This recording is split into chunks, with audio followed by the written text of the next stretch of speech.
तर मित्रांनो नमस्कार. सध्याच्या घडीला एक फार चुकीची माहिती देशभरात चालल्या जात आहे.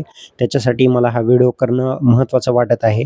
तर ही जी चुकीची माहिती आहे, ती माहिती अशी आहे की एच-पी-व्ही व्हॅक्सिनेशन जे आहे ते सुरक्षित नाही आहे. तर याच्यातलं खरेपणा आणि खोटेपणा काय आहे? महत्त्वाचं म्हणजे रविराज साबळे यांनी जे मुद्दे उपस्थित केले आहेत, तर त्याचे मुद्दे योग्य आहेत की सरकारने याचा ॲश्युरन्स कुठेतरी दिला पाहिजे. दुसरी गोष्ट आपल्याला व्हॅक्सिनेशनसोबत प्रॉब्लेम असला पाहिजे का?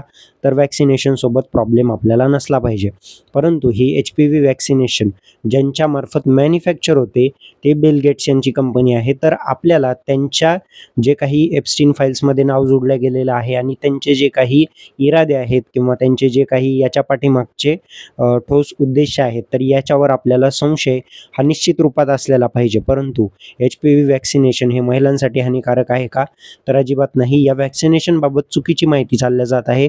ती माहिती योग्यरित्या घ्या. आपल्या जवळच्या डॉक्टरांचा सल्ला घ्या.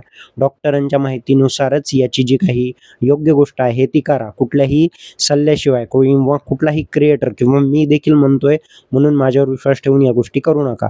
एच-पी-व्ही व्हॅक्सिनेशन ही अशी गोष्ट आहे ज्याच्याविषयी सुधा मूर्ती यांनी संसदेत आवाज उठवला होता आणि संसदेत त्यांनी बोलल्यानंतरच ही जी काही लस आहे, तर या लसीबाबत केंद्र सरकार आणि राज्य सरकार जे काही आहे, तर ते आग्रही झालेलं आहे.